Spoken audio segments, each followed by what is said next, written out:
Hey there, welcome back to Total Geek Live. This is the Geeks Review, and if you can't guess by this, we're going to be reviewing Infinity War.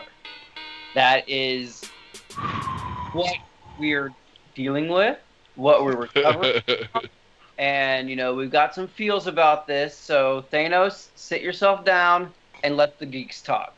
So with me as always is Danny and Kaiser and Guy. And I think we just kind of have to jump into this, dive headlong into the Infinity War, and hope we can make it out. Yeah, generally we do a spoiler-free section before we get into spoilers. So let's do just a quick spoiler-free. Yep.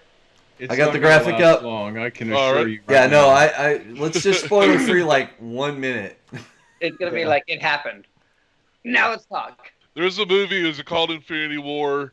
It had the Avengers in it, And Yep. Guardians of the Galaxy were in and it. Guardians of the And it Galaxy. made $630 billion opening weekend. Just, chump change. Mm-hmm. Yeah, it broke a ton of records. I mean, we're talking. I can't remember what Thursday was at, but I know Friday, I believe, and Saturday and Sunday, all three were single day box office records. Spring movie record, April record, Oh, yeah, it's April, yeah. and then the domestic overall, it beat out The Force Awakens. Yep. And the international box office, basically, it's like I think it's at right now 380 million. So you combine that, and that's where you get the 630. 640. Maybe, yeah. Yeah, probably now. But the interesting thing on the international one is China is not even calculated into that because they don't get to see the movie until May 11th, Wow, What? Oh, that's sheesh. painful. which is Good usually it's the complete Yeah. opposite. Spoilers. That's weird. Wow. Right. So So yeah, that number's going to jump up at least another 100 million real quick I would on May 11th. And interestingly enough, so. if you're rounding out the top 5 movies of the weekend, Mhm. Black Panther number 5. Yeah, Right. it was still in my theater this last weekend. So Yeah, thought that was I kinda think cool. it actually made more money this weekend than Yeah, the previous weekend. I think so. Yeah. People double dipping.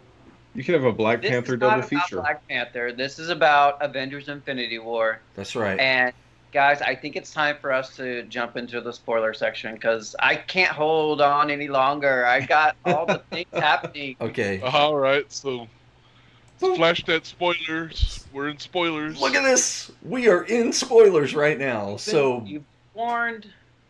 You've been warned. yep. And you want to see this movie spoiler free if at all possible. Yes. Absolutely. Yeah. Yeah, don't Spoiler. ruin this. Mm-mm. It's too great a film to.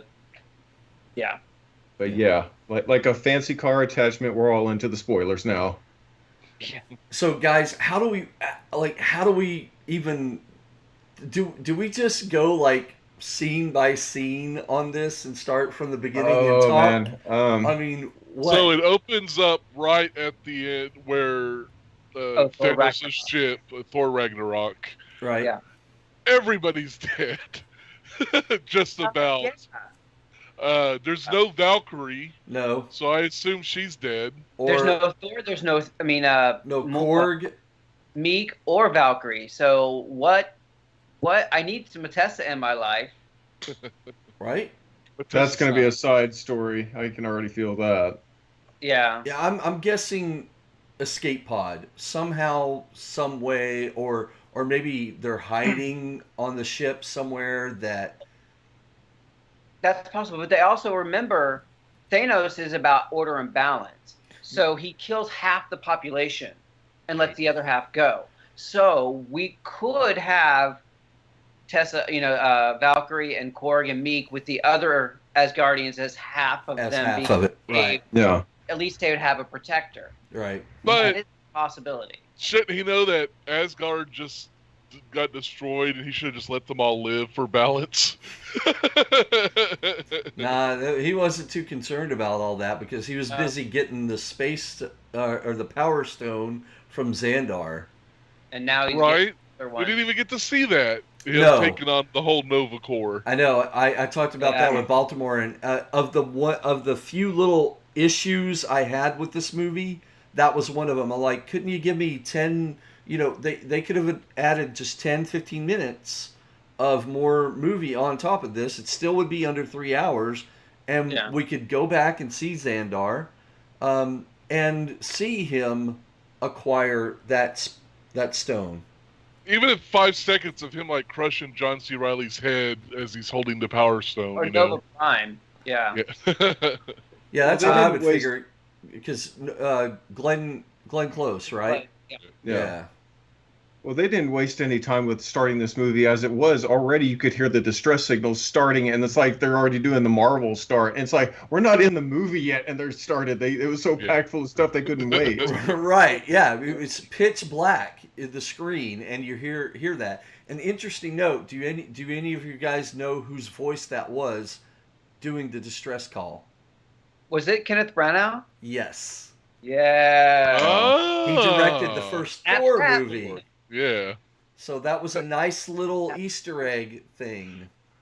Man, they pulled in everybody then. I mean, did everybody get a little...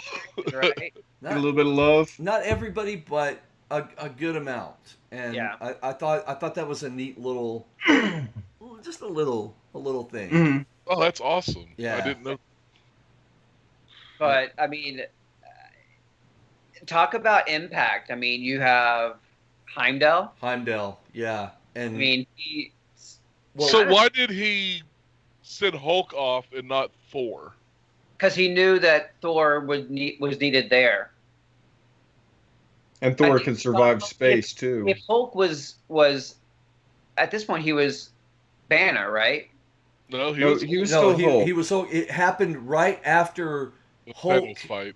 tried to fight Thanos, and for the first time in cinematic history, lost a fight. Yeah. Like hardcore lost a fight. And Hulk can't survive the vacuum of space, can he? No. He's still, for all intents and purposes, human, so Thor can't. So that makes more sense. No, that's true, yeah. Yeah, but, I mean, this was some bitter losses right up start. Yeah. So, and classic Loki trickery. Yes. And, you know, just, it's like, we're starting at 11 already. That's where they right? and catch it up from there. Yeah, they gave the nice throwback when Loki's like, we've got a Hulk. Yes. Mm-hmm. Yeah. Right? And then leading up with him, you know, at some point you don't know whether he's, after that aftermath and watching Heimdall die, Loki coming in, oh, well, you guys are going to Earth. Well, then, you know, you need a guide, and I can help you and all that. And you're wondering, is he switching sides again? Yeah. But then once he starts his speech and he looks at Thor, pulls out the little dagger. Right. Then you see that he still, deep down inside, still has love for his brother and Asgard and everything that goes Although along he with did that. sit and watch his brother get tortured with the Power Stone up next to his head. It's like, how long was he going to let that go? His treachery has limits, and they were finally exhausted. Exactly. That was it. He thought he could. You know, he actually thought, that's no problem. Yeah, kill him. No biggie. But deep down inside, he still has love for his brother. Yeah. Oh yeah. Well, not anymore. Well, no, because the Number blood, 2 death. the blood eyes, and the crick of the popping of the neck and stuff. That was wow. Yeah, I don't think he's walking away from that. So they blow up the spaceship, and then like Hulk's on his path to Earth, and bam, movie starts. Hi, you know, it ends up in Doctor Strange's Sanctum Sanctorum, and it's like, which is actually a direct, ripped from the panels, pages from Infinity Gauntlet, which was actually Silver Surfer in the comics, but they adapted it to being Hulk. Hulk instead. But look at that. Right. So people getting the crap beat out of them right from the start. Thanos is coming. So I guess the first thing is, I mean, what did everyone think of the overall movie without getting all the plot beats? What was the general consensus? Wow. Yeah, that's why I texted you guys. I just, wow, that's all I could say. I think mine was damn. Yeah, yours was damn. It's definitely it pays off only if you've followed the entire 10-year movie. From or at least a general bulk of the majority of them. Right. Yeah. Because without those, you just went into this and maybe have only seen, like Wonder Woman and Sounds familiar. Sorry, that was a joke. Not all superheroes are the same. But yeah, if you've only seen one or two, the impact of this movie is really not going to hit you. It's just people you don't really know or care about dying left and right. Because the main theme about this film in particular is this is all about Thanos. Yeah. This is his film. It was his chance to shine to where we could see him find out what his motivation is, what type of character he is. It showed many different sides to him. And everybody his front else... side, his backside. His nutsack side, yes. Poor Grimace. He had... Everybody else was just ancillary. They were just there for the progression of what his goal was. And that was to... get the Power Glove. Get all these guys. Yep, and get the Nintendo Power Glove. And get all so bad. Of these. It's so bad. But down to movies over, and it's not the Avengers will return. Thanos will be back, or Thanos will return. Yeah. Yes. Yeah, this was very much Thanos' story. I would hope so. After it's been like basically 10 years of building up to Thanos is coming and the Infinity Stones and all the payoff, and it's like all these plot elements are finally coalescing into one big thing. And I think what was really just amazing is they managed to get 10 years worth of movies and made it into a coherent, very tightly knit plot. I actually felt like I was watching a comic book unfold. I agree. Like, as far as comic book movies goes, this movie was the most comic bookiest of them all to date, of anything, period, for me. Yeah, no, I totally agree. It had, because as you would read with a comic, you'd have one panel where there would be some type of dramatic something that would happen, but then you could literally, the next panel or two panels later, follow it up with a joke. Right. And then the next meanwhile... Yeah, next page you're in a different planet, in a totally different scene. Yep. Yeah. And the movie unfolded very much that same way. It's like open, boom, it hits you in the face, it sets the tone of what you're in store for, then cuts down to Tony Stark, and you get to see Pepper Potts once again. And it just boom, boom, boom. I never felt the time in this movie. No. You could almost feel where the issues ended, though, between like some of the scenes. Though it's like, all right, so this is the next issue of the next arc of this whole thing, and it was, it was pretty amazing. It's like every scene served a purpose in this. There was no fluff to this movie. Well, really, no, and really tight. The characters themselves got to keep their tone. Yes, in it, the Guardians were still the Guardians in it. Tony and Pepper were still Tony and Pepper, and Steve Rogers and Black Panther and just everybody. They all they got to still be their thematic tonal sense of being. Although Vision got the shortest end of the stick in this movie. He was a plot device, unfortunately. Yeah. I mean, he gets, you get to see some of the romance between him and Scarlet Witch, which, is big from the comics. Mm-hmm. And they've slightly touched on it in the movies, and to be able to pull that emotion from the little time just in this movie between those two is pretty amazing.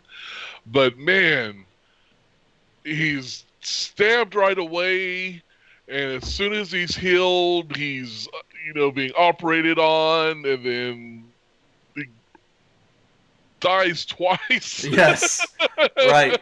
And that was the kicker, is that the first, or his first death was pretty much insignificant, and the sacrifice that was made and everything didn't matter diddly squat. And because long, just drawn out, just torturing Scarlet, torturing him with the pain. Right. Yeah.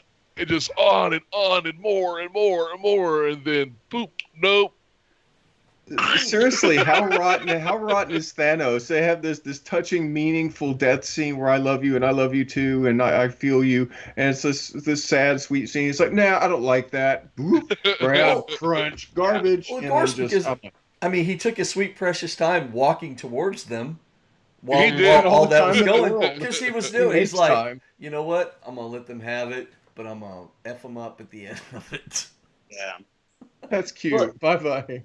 The thing that, just to jump back with Danny, your point earlier, it is very much Thanos' film. And I think they very smartly positioned it that way, because after, like you said, 6-7 years of Thanos, of various shades of purple, here we actually get, Great Babe.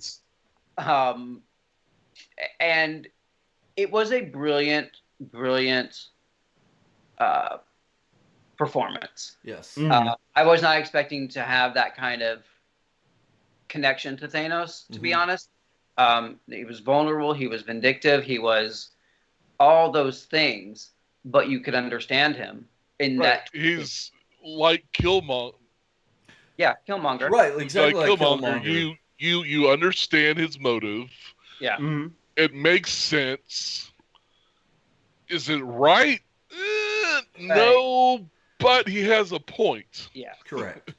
Right. And I think that's why part of the reason why that little picture of Killmonger Thanos crossover picture is kind of getting out there right now. I don't know if you guys have seen it or not. No. But I think that's part of it, because the fans are kind of putting that together and realizing, they kind of shared a lot of similarities there. Well, and they finally got a villain, Killmonger and Thanos, together, that actually has that kind of not quite wrong, not quite right, but you totally see why and how, and he is the hero of his own story. He's trying to the world, the universe, whatever, and you have that damn.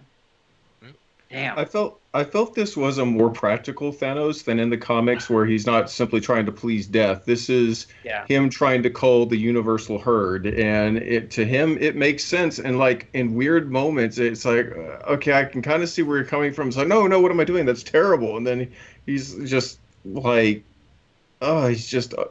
he's impressive with everything he does. I mean, the guy brings down a moon on Iron Man and company, and I'm just like, that is the most comic booky thing ever. Yeah. He was a practical villain, and there was a lot more depth than we've outside of Killmonger. I think that was probably the most depth we've ever seen in any Marvel villain, and he didn't feel like a throwaway. Hell, he won. That never happens. Right. Yeah. So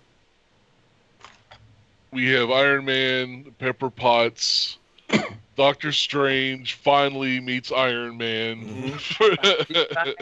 Science versus magic. Yeah, and their chemistry is great. Everybody's chemistry is great. All the pairings in this are great. Yeah. I love when. I mean, it's just a tiny little scene, but Groot and Captain America. Oh Yes. I am Groot. I'm I am Steve Rogers. Yes. Because of course the red, white, and blue boy is going to just be as nice during a battle. Yeah. Thank you, Tree Person. And Yeah.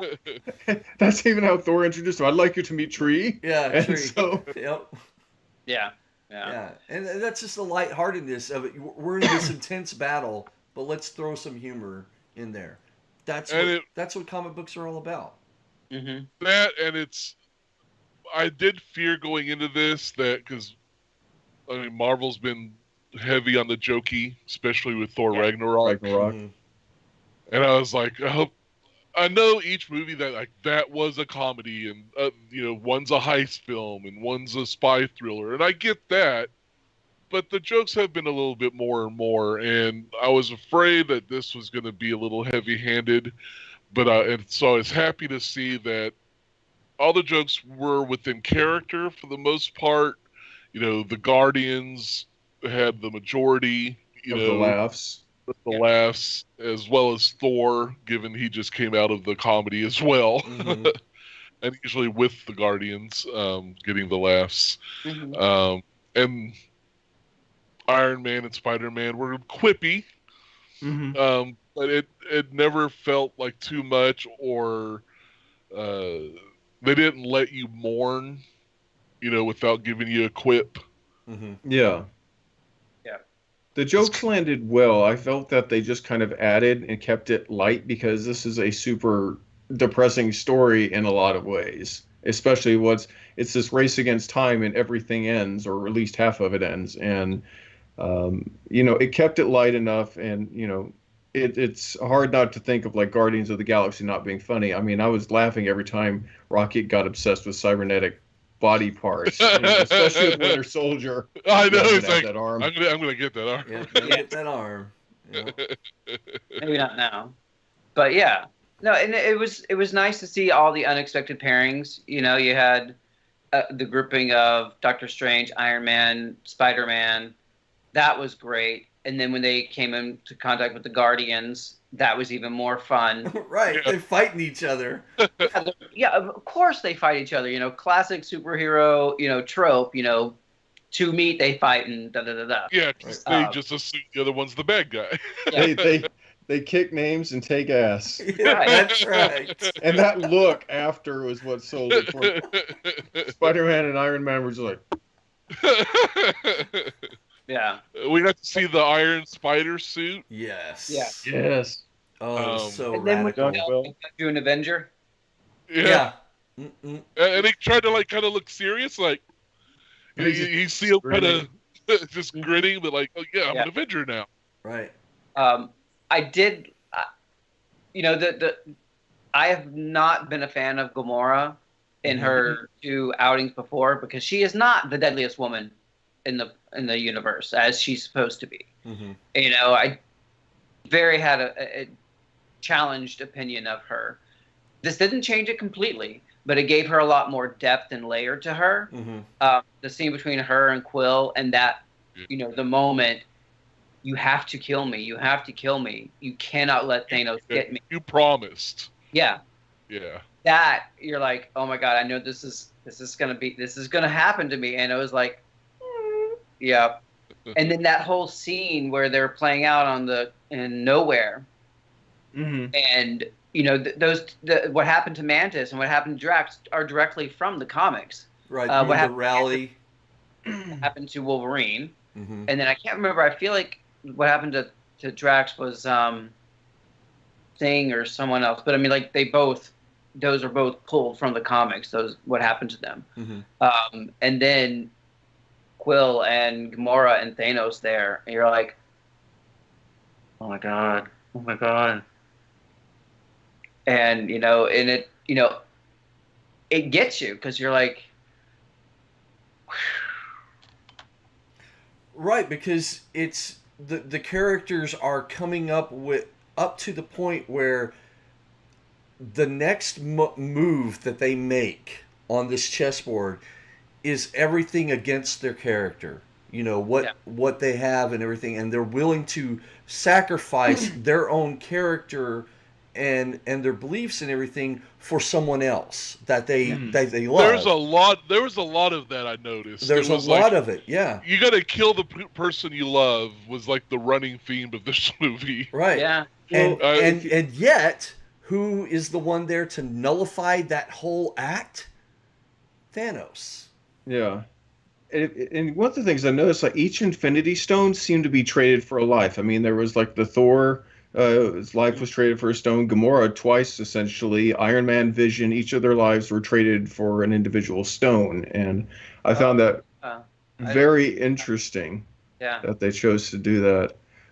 Going back to the nowhere part, they managed to sneak in a cameo, which I thought was hilarious. And I looked it up, and you actually can't see it in the credits.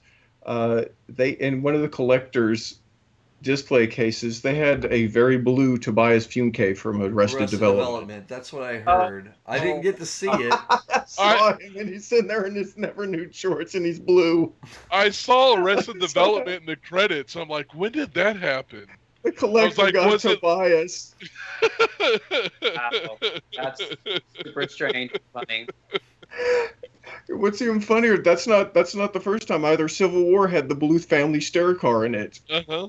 So I'm just like, that guy came. But that's partly because the Russo brothers directed some Arrested Development episodes, so they're kind of paying homage to themselves in a way. It made me so happy. Right. Wow. And yeah, trading life for a life, or life for a stone. You have the great moment with Doctor Strange and Iron Man, and I will not give up this stone. I don't care who you are. It's not going to happen. Right. And then he has the moment where he goes into 14 million. 14,500,006. Yeah. Different. And only one. one. Mm-hmm. And then to see him switch, like, no, Tony needs to be alive. No. But did he? Is that the one reality he saw where they won is where he gave up the stone? Yes. To save his life. Yes. I think it is. I don't think it would have to be. Right. So I don't think he was being going against his better judgment and saving Tony's life. He was playing his part in playing in long game. That's what he told him. This is the end. So it's really less emotional. It's not like he had a change of heart. No, I wasn't suggesting that, but I was saying for Tony. Oh yeah. Anyone who else is watching, Peter, for Mantis and them, for them to see that, that's what they would believe, and that's what we as audience are led to believe, because even though we know Endgame, there's going to be something. Mm-hmm. Yeah. For him to trade it, that it's that bad. Yeah. It's that bad. Well, that has to be the right possibility. Otherwise, Avengers 4 is going to be a Thanos farming documentary. So. Right. We go back to how Kaiser says, we had the buddy cop movie and all that. It could be On Golden Pond with Thanos. Wearing a fishing hat. Yeah, he's wearing a fishing hat, and yeah. His ripe old age. Mm-hmm. Yeah. Starting to go senile. Yep. So for everything I loved about the movie, which was probably about 99%, the part that I was not a fan of, that I didn't think was quite successful, was Thor, Rocket, and Groot's trip to Nephilim. I can't remember the name. Nephilim or Nephilim. I can't remember. To the interwebs. To the dwarfs, where the dwarf would create Stormbreaker. Breaker, yeah. I did not like Peter Dinklage as the dwarf. I did not think it worked. I don't think the animation or the CGI for it was good. It just felt weird and awkward and clumsy and... Yeah, it was like one of those, it was great on paper. I mean, brilliant. Peter Dinklage as the giant dwarf. Mm-hmm. Who else? But there was just something off about it. Yeah, there was weird, yeah. I think it was the choice of accent for me on that. Right. It just sounded like he was doing a Tyrion Lannister impersonation. Exactly. It sounded. I mean, like we had already really heard this character before. Mm. Um, and yeah, it just. I don't know. It was. It felt too much of a gimmick. Yeah. And up until this point, we've never really had a gimmick in Marvel movies. Yeah. Like, not on this Not level. not on that level. But that was the only part that I could have excised that part from the film, and I would still be completely fine and satisfied with it. Well, and I liked it. I thought it was cool to get the Stormbreaker and to get it and see the process of it. Him doing bringing the dead star back to life. Yeah. Mm-hmm. But I was just like, okay. Another part I had a problem with that whole thing is that, Dinklage's character talks about how he made the gauntlet for him, and then he killed I think there were 30 dwarves on that place. He killed them all but him, and he took his hands. Yeah. But in everything else that we see Thanos is he leaves half. Half, right. So he went back on his word. That felt kind of that whole thing felt out of place to me.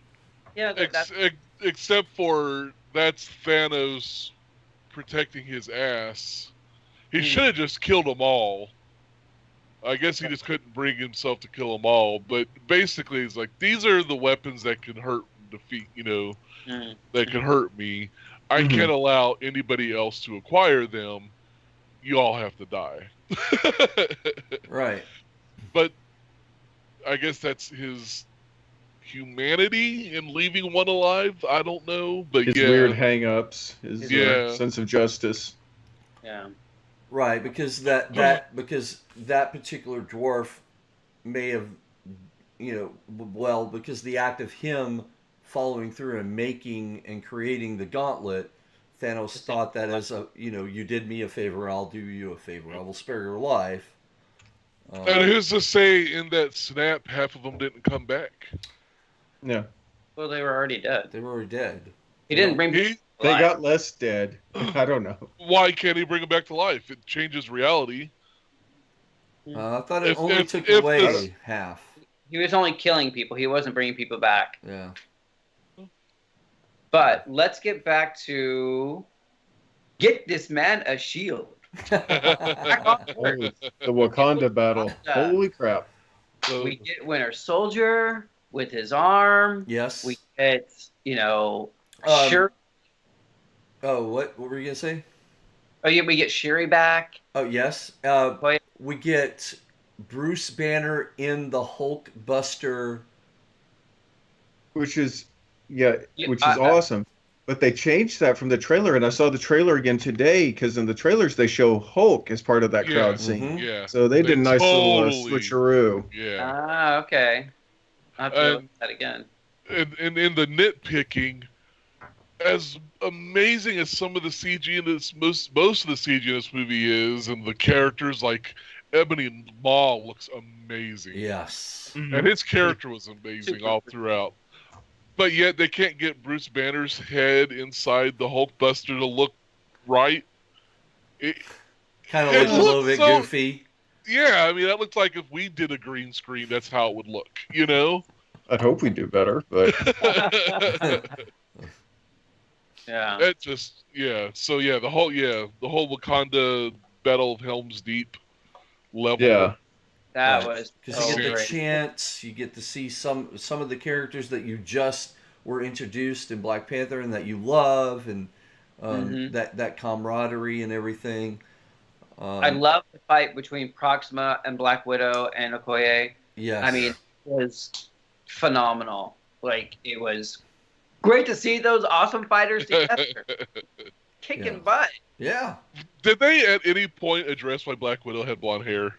Nope. Like, no. Not even a throwaway line. Like, nope. Okay, so talk about things that are disturbing on just a visual level. No one comments on Scarlet Witch dating a freaking android. They're They're pretty cool with open-minded. it. They're cool. I mean, obviously this is taken from the comics, and it's well kind of even an android can cry. They have a lot of story in depth about this. Mm-hmm. But you would think that someone would say would have something to say about that. Yeah, well, but haven't they been doing it for 2 years? Sure, but someone I feel like the audience needed someone to be like they're kind of like Right. We're okay with how this is going to work. You know what this is going to lead to, right? People marrying their pets. Marrying a toaster, which is what Brotherhood said in the comic. So I feel like that was kind of a lost opportunity to kind of deepen it a little bit. Right. Okay. And one of the challenges I have with superhero movies that have iconic couples, Scott and Jean, Superman and Lois, is sometimes they rely on people knowing that they're in love rather than showing that they're in love. Mm-hmm. This one, I feel like they really did a good job about showing the love and kind of building it up. Mm-hmm. But that one little part, I feel like, would have given it a little bit more depth. Right. It's the context of that love within the society. Right. Yeah. There's just so much else going on. Oh, yeah. It's like that needed its own movie, honestly. Yeah. It's like that could have been the whole Scarlet Witch Vision movie. Oh, of course, yeah. And then the other part that I really would have liked to have gotten a little bit more of is Bruce and Nat. That moment when they first see each other, and of course it's a loaded oh my God, it's been 2 years I think since they saw each other last. 4 years. Well, I has think it been 4? Ultron. So that was 2014, wasn't it? I think when it came out, but I think for in universe, I think it only been 2 years. Oh, okay. I'm not certain though, but yeah, it has been a minute amount of time for them. Yeah. But I wish they would have had another moment, maybe on the battlefield or something. Right. Yeah. Or at the very end. He could have been shielding her from something while she was helping her up, and just an eye lock or something. Would have been really nice. Mm-hmm. It's not kills a film for me, but it's something that would have been, cool. It was a reduced to a throwaway line. Same thing about the fates of Hawkeye and Ant-Man. And they were mentioned at least, but we in find terms out why of they're not in any of the promotions. Right. Yeah, it's the government's fault. They're under house arrest. House arrest. Right. That's actually pretty funny. that's what Avengers 4 will be for, I'm sure. What did you guys feel about the Hulk Bruce Banner issue? I thought that was interesting. Thanos, because Hulk spent all that time on War, as Hulk, as top dog, and just the badass. Mm-hmm. And then here in a moment not even a fight. Thanos played with him, was sparring with him, and then just knocked his ass out. Yeah. No. And Hulk's like, no. I'm done. Yeah. Right. Can't handle it. He's not emotionally very developed. Well, I was even talking to some people. Is it possible that even Hulk died at that moment, and then when Heimdall did the thing, it brought him back to life? Or was he just knocked out? I think he was just knocked out. I think just knocked out, yeah. Okay. I mean, because the movie rights are so complicated with Hulk, Universal won't play nice. Mm-hmm. This is Hulk's 3-part movie. So part 1 was Ragnarok, part 2 is Infinity War, part 3 will be the next one. Right. That is kind of progression. So this is kind of seeing now we want to see the Hulk come out, and when he does, finally emerge, He's going to be mad. And I think it's going to lead to some sort of agreement, or some sort of we'll both have one hand on the wheel, or some sort of idea where they can both Spider-Man. Right, because he's obviously having to deal with defeat and all of that, and really the perfect person to help him along with that is Bruce.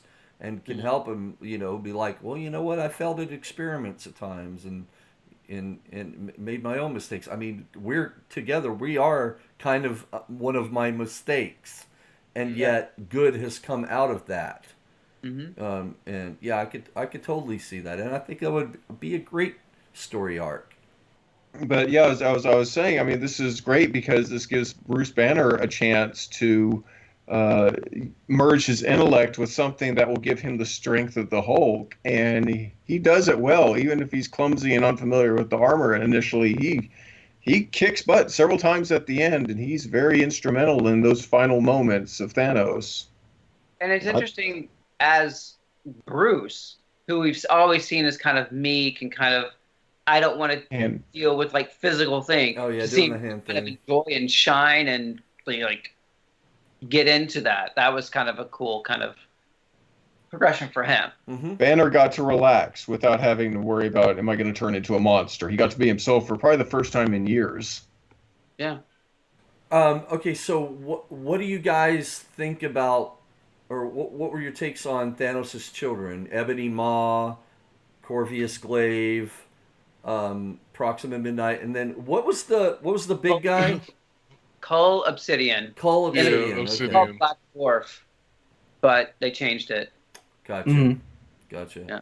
So Yeah, Ebony Maw was the breakout hey, of his children. The other ones were just kind of there. I agree. I like Proxima, Squidward. yeah, Squidward, that was awesome. I liked him though. He was kind of devious. Yeah, I mean, he was a great character. I mean, and he got to shine a lot more than just. Could you even understand what the big brute was saying? No. He would just mutter something in another language. No, I thought Dolph Lundgren was doing his. Yeah, no. And then Proxima got a little bit of one-on-one, with like the Black Widow, establishing that kind of, I'm gonna get you. This isn't over. When they first fought and everything. Right, So, yeah. Right, Yeah. you should have had you should have killed us when you had the chance. Yeah. Right. And I like that moment. I'm sorry to cut you off, Kaiser, but that moment that you see her and Corvus fighting together, and her concerned about him, he's on the ground, and all that, because they're a couple. Yeah, I mean, they're married. that's not established in any of this, but in the in the comics and all that, they're a couple. And so it was nice to see her kind of turn around and care for him during all seeing that there. Yeah. Then later on, Black Widow's, "Where's your friend?" And yeah, that didn't go over very well. Oh yeah. Yeah. I've heard a lot of people talking about the Black Order being a throwaway villains, and I kind of understand, where they're coming from. They do. This is like their one-off, appearance. Right. But I do think, they definitely serve their purpose. I think they definitely, do what they're supposed to do. Be badass and serve as a foil for the heroes. And they do that in various ways, which, I think that the scenes with Doctor Strange and Ebony Maw, straight from the books, that kind of stuff, that's really awesome to see. Corvus and Proxima were great together to see them, that kind of back and forth between them, and then them being powerhouses on their own, and kind of like that bloodthirsty thing was really, really great to see. Yeah. Although Corvus did get the short end of the stick as well. Yeah. As far as screen time and any sort of development, he was there for a couple of fights. It was really Ebony Maw, and then Proxima, and then Cole. Yeah, Cole. So, but they're still cool. Yeah. Yeah. I enjoyed seeing them on there. I would buy their action figures. Makes me miss Disney Infinity. That could have been a whole other thing. I'm still mourning. Well, yeah. But as far as like action scenes, like the big fights, which one was your personal favorite? I think the Stark and Galaxy on Titan. Mm-hmm. Yeah. That was a great fight. Although, you Peter Quill, Pushed his buttons. Oh my God. And F that's and classic. Star Lord. That's classic. Yeah. Yeah. It's like you But- knew it was going to happen too. Mhm. It's like this. I mean, the It second was they so had, close. Yeah. I mean, but that was probably one of my. And it was a Top fights. really great use of teamwork. Like That's Oh, why God, I love. Teamwork Yeah. with people who, for the most part, aren't working together. Yeah, they But just met and they've yeah, developed a fighting rhythm. the plan was great. It was a really great and ingenious, team fight against Thanos. Mantis was used great. I love Spider-Man the teleporting. thing with Star-Lord and Spider-Man and oh god. Yeah. Yeah. Magic kick. Magic this. Magic Yeah. that. It was, Yeah. and, and just fun. and Star-Lord saying, "This is my plan. This is my plan." That's my plan. I Yeah. would love to find a still of like Strange binding one arm and Spider-Man and Iron Man like trying to pull the gauntlet off. Because I mean, I saw that scene. I was like, oh my god, this is so cool looking visually. Yeah. Mhm. Yeah. That was really, really awesome. Mantis on top. Yeah, it was man. It was again. It's just so comic booky. This film. I just that's the best adjective I can use for this entire movie. I think. Oh, go ahead. Go on. No, You- go you ahead. first. No, go I ahead. think we have to talk about Nebula. Yeah. Yes. Man, her arc. I mean, she is such a tragic figure Yeah. Mhm. and character. You're like, as badass and evil as she is, and maniacal and conniving, you can't help but feel for her. Mm-hmm. And especially when Thanos is torturing her. Oh God. Mm. That. Oh, I mean, that looked awful.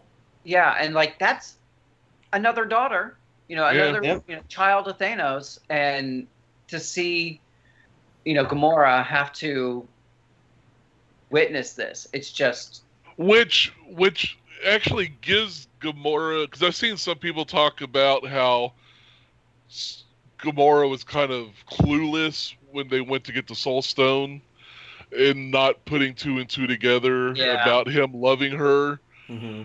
But she just watched him torture. Exactly. Yeah. I mean, I'd say gruesome, but I mean, it really is. It's not bloody, but it's Yeah. graphic. tearing her apart. Right. Yeah. Mhm. So I mean, Yeah. yeah, by that act alone, So her reaction is like, you don't love anything, Yeah. you know? Right. you're Yeah. incapable Yeah. of it. Right. Yeah. And He doesn't Would- torture you. yep, you're his little favorite. Yeah, So that brings us to another cool little cameo. I mean, I was totally shocked when I Yeah, saw I was like, what? at first all you see is a Dementor Yeah. coming down, but Yeah. then Mhm. you hear the voice, and I'm like, it's kind of has a little German accent to it, and Yeah. then the face, and I'm like, wow. pulling out all the stops, everything is connected. I was totally okay with it because I'm at least, yes, thank you, Marvel. You at least showed me where he went, what Yeah. happened to Red Skull, and I'm okay with it. It was a punishment in a way from the Tesseract, and it's a nice way of seeing kind of just really the Soul Stone itself. It's kind of the most symbolic and powerful of all of the Infinity Stones. That's how it's written in the comics and stuff. So you That's why it's see, got the... yeah, you see why there's such a big deal about it, and how it could, being the caretaker of it would be a punishment, and Yeah. and all of that. So I did like that. a Yeah, lot. that was definitely a plot thread I didn't know I wanted resolved. Yeah, Exactly. right. And that's why I'm saying this is so satisfying on so many different levels in ways you weren't expecting, and you're just like, yes, please. Mhm. Yes, please. Mm-hmm. Yeah. And then, that moment when they're talking about it and saying, and every line that passed, I'm like, no, no, I know what's happening, but I can't accept it yet. And you see, the tear come down Thanos, and you're like, and Red Skull gets one of the best lines of the movie. He's not, he's not crying for him. Yeah. yeah, Yeah. The tear's not for him. Yeah, the tears are not for him. And it was like, ooh, yeah, oh man. And to I get that think- callback visual of him holding her hand, it was Yeah. like, to me, in my head, I saw the callback in my head of her being a little girl and him leading her. But this time, the whole pulling and all that, and oh man, it was such a great, impactful moment. yeah. Yeah. I mean, And then let's talk about the other most impactful moment. I'm sure it's the same all around for us. It's got to be Spider-Man. oh, Tony God. Stark. yeah, Feels. 'Cause that's my I character. literally lost it. And as I'm watching it, and as it all started, Uh-huh. they aren't gone. You Mhm. know they're coming back. These are characters with movies in the slate. Right. Until 2022, So you lose some of the dramatic, the drama of their deaths or their disappearances, or however you want to phrase it. Mm-hmm. But they give freaking Peter Parker a little more time than the others to fade away. Right. Yeah. And you get to hear him say, "I don't feel very good." Yeah. Like he's got a little It's like- tummy ache. And, well, no, I don't want to die. It's like, this is the important, not necessarily important, but this is the interesting thing. When Thanos first arrived, his ship, his arms go up, his Yeah. spider sense goes off. Right. Spider sense is sensing his impending death, Mm-hmm. and I think it's heightening everything. Everything. Gotcha. And he Mhm. knows, and that is just compounding and making it even worse. It's like, I know I don't want, I'm not ready, I don't want, Right. and that's when you're like, oh my God, Peter Yeah. Parker, oh my God, Right. and then Well, dude, what in my audience when I was watching the guys in front of me, they had more impactful moment when Star-Lord went. really? Yeah. Yeah, they're like, dude, no, Star-Lord, what the F? yeah, Scarlet heard- Witch looked kind of relieved. Yeah. she did. who? The Scarlet Witch. Oh, Like, yeah, she's like, oh, thank God, finally I can go too, because Well, because Yeah. she had already lost her love twice, so she was like, Yeah. It's like, I okay can't with do- the whole thing, right? yeah, in that moment, yeah. Well, I have to say, like, of course, knowing a lot of the what this is based off of, I knew things were going to be happening, Mm-hmm. and this is where the surprises come in, as to who left and who didn't, who Right. died, Mhm. and who didn't, and that was the fun and the surprise and the shock, and then like, okay, what are the ramifications of each of these? How is this going to inform and inform and Affect. affect? Yes, thank you. The rest of the characters that remain. Mm-hmm. And that's where I think it's going to be really fascinating, interesting come Avengers 4 next year yeah. to see, Right. Well, if you look at who's left, save The for core Rocket, all the Guardians of the Galaxy are gone. correct. Black Panther, Strange, Spider-Man, but all the main. We don't know what happened to Hawkeye, but I'm pretty sure he's okay. That's my thought. But all the core 6 Avengers lived, so oh yeah, it really was an Avengers film in the end, Mhm. 'cause that's all that's left essentially. Yeah. And then you have the fantastic moment right before it. Should have gone for my head. Yes. Oh God, yeah. Oh, like, oh man. And then And then, yep, he did it. Because Mhm. off my head. Gamora mentioned it earlier in the film, and then Thanos himself even Yeah, mentions literally it. mentioned the snap. Snap yeah. of the finger. And so you're getting all of this, foreshadowing that it's gonna happen yeah. because he keeps getting all the stones. Yeah, and I All of them. Well, I think that was one thing. I'm okay with the way this movie ended because, I mean, seriously, how frustrating would it be after 10 years of movies and again, Thanos and Infinity Stones, and then Thanos gets his victory, and that lasts like, what, 5-10 minutes, and then it's like he gets defeated, and there's the Right. Yeah. 10-year arc that we've been waiting for. I'm glad that it didn't end there, and there's going to be a lot more. Right. I felt like I was rewarded for 10 years. Exactly, and like I was telling Baltimore earlier that this whole process has been such a huge risk for Marvel, and for them to go ahead and take the biggest risk and let the bad guy win for a change. Yep. I was telling him I don't remember a film like this where the bad guy wins, and I'm still a little bit shocked and everything of the ending of it since the first Empire Saw. Strikes Back. Oh, I was just Saw. The first Saw. Okay. The first okay, Saw that's- movie. Yeah, the bad guy won. The bad guy won, and it Yeah. shocked me. I fell for the twist at the end, Yeah. and all that, Yeah. and I hadn't felt that impactful moment since then, and it really kind of culminated the whole. This was a Thanos movie, and I'm okay with that. I Yeah. think they did it brilliantly. I think kids might need some therapy. I think Right? Because I mean, there were kids losing it in the theater when I saw it. Oh yeah, And same they have here. no kind of understanding about what's going to happen next. For them, Yeah. this is the Yeah, they This just is it. saw Spider-Man die. They just saw Black Panther die. They just saw Groot die. Yeah. It's Right. like this is their Transformers the movie. Yes, Oh, that's exactly it. there you go. There you go. But for me, the comparison was Empire Strikes Back. Think about it at its time.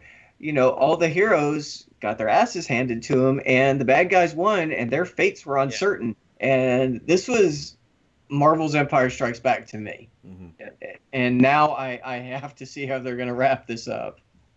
Well, and like you were talking about before, and something that they've been dinged on for a lot, Marvel Cinematic Universe, is everything is set up for the next thing. Oh, this sets up this. This is the mother freaking payoff. Mhm. Like, Mhm. this is everything to it. And they nailed it. They stuck that landing so hard, and they got the gold. I mean, there is no comparison. There's no... Yeah, I don't see how else they could have done it. It's like you watch it again, and you're like, you take into account everything that came before, and it's like, Mhm. this is exactly how it comes together. Right. Yeah. It's like, outside of a nitpick here or there, it's. I mean, the Russo brothers have submitted themselves into the annals of history of cinematic history with this movie. Oh yeah, it's going to be interesting to see how this next film turns out. Because I mean, there's not a lot of supers left. Right. I'm probably not, but I hope that maybe they'll finally bring in the Defenders, but probably not. Yeah. Because they don't have very many heroes left, so they got to do something. Yeah. But yeah, it's just it's the sequel could change a lot of events and what's just happened. It's got a lot to live up to, I think, because this has been a hell of a setup as far as things go. Well, we do know one new character who will be involved because the after Yes. scene credit So, gave a little slight hint to that. There it right. is. So, I was sorry. After I left, as I told you guys, I got racially profiled leaving the theater. It's not racial. It's Geekle, I guess. Geekily The profile. fat white guy in glasses. I mean, Maybe they recognize you from all of your videos. maybe, That's right. maybe. All I know is two complete random strangers stopped me to explain to them what they just saw. Maybe they saw your comic book guy cosplay. Maybe. I did comic book guy one year for Halloween. But yeah, that was interesting. So did they What- ask you about why are the you movie or or No, specifically, like, what the hell did I just watch? What did that mean? the after credit scene. Yeah, the after credit scene. Okay. And Yeah. I'm like, why did you stop? I don't know you. I mean, I'll talk to you, but Nick Fury's got to get a new BlackBerry, I guess. I don't know. yeah. So that was a pager. Right, but it had like a bunch of little Pager. gizmos on it. So obviously it's can reach out into outer space because that's where she is. And she is Captain Awesome. Marvel. Bam. I'm so freaking excited. I loved seeing the red, blue, and the starburst on the pager itself. I thought that was a nice visual touch to it. Well, man, both Maria and Nick Fury. I know it was tough seeing them both go. I thought he would get away. I was hoping to see Coulson at some point too. But Oh, just wait for Captain Marvel. yeah, Yep. I know, but that's in the past. I want to see. I know. Yeah. And Fury got to almost deliver one of his classic Samuel L. Jackson lines until he was cut short. I was like, dang, Marvel. Thanos didn't even like that. Thanos don't play. But so interesting, so Avengers Infinity War. Now the next film coming out is Ant-Man and the Wasp, and then that's it for this year. Mm-hmm. We had to wait next year for Captain Marvel. Yeah, in March. Which whatever Avengers film is going to be. And Infinity War. Yeah. And then what's the other Marvel film? Spider-Man. Spider-Man 2 will be in July. Yeah. Next year? Yes. Yeah. It's very interesting. Like after July, there's nothing until March of next year. Mm-hmm. So it kind of really does make the impact of Avengers Infinity War really deepen because we will not see these people until next May. Mm-hmm. Right, which is why I kind of wish they had pushed Ant-Man back. It's too soon on the heels. It feels way too soon. True, but of course we don't know when Ant-Man takes place, if it's going to be directly affected by these events. Right. It has to have some sort of, ramification. Right, yeah, but we'll find out. Man, they're cutting us off. Next month. We'll find out. Yeah. Or July. is it? Oh, it's July. It's not May. That's right. You're not monthing very well. No, I'm not. I forgot. Deadpool is next month. Yes, but that doesn't count. Neither does Venom. Count. No. No. So. But I mean, I think this film. I mean, it landed on every level that I wanted it to, and all the ones I wasn't even aware that I wanted it to. Mm-hmm. But I do have to ask you this: taking Spider-Man out of the picture, which death affected you the most?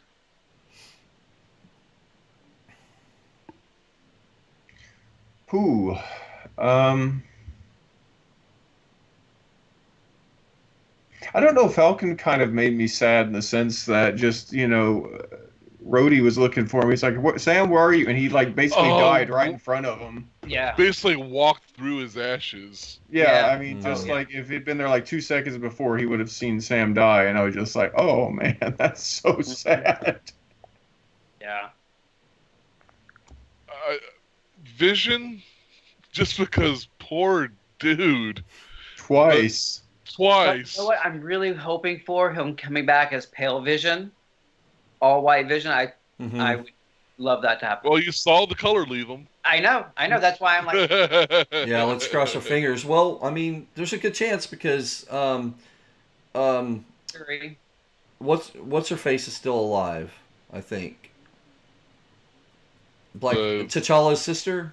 Shuri. Oh yeah, Shuri. Yeah, Shuri's still alive. So I think between her and Bruce, they could maybe come up with something. Well, and Tony's alive too. So yeah, I think the three minds put together could probably make that happen. Especially with those connection ideas Shuri was bringing up. Well, if you did this, this, and this, then they've still got the frame. I think, I mean, I can't pick one, but I mean, one of them, I would say, the ones that you listed, but even Loki's was just because of the sound that he made and the build up. I mean, how he looked at his brother and he the words that he was coming up when he said Odin's son, and he's kind of paying tribute to his lineage and everything. It was pretty impactful, and the fact that it happened so early in the freaking movie. Yeah, Loki's weaseled his way out of death so many times, and I don't think he's coming back from this one. Right. This one might stick, like Thor said. Yeah. I think for me, it's a tie between Black Panther and Winter Soldier. With Scarlet Witch right at the behind that one. But those were one because they were out of the effing blue. Like, no way. Like, no way. That's why. And they did Black Panther so quick too. Yeah.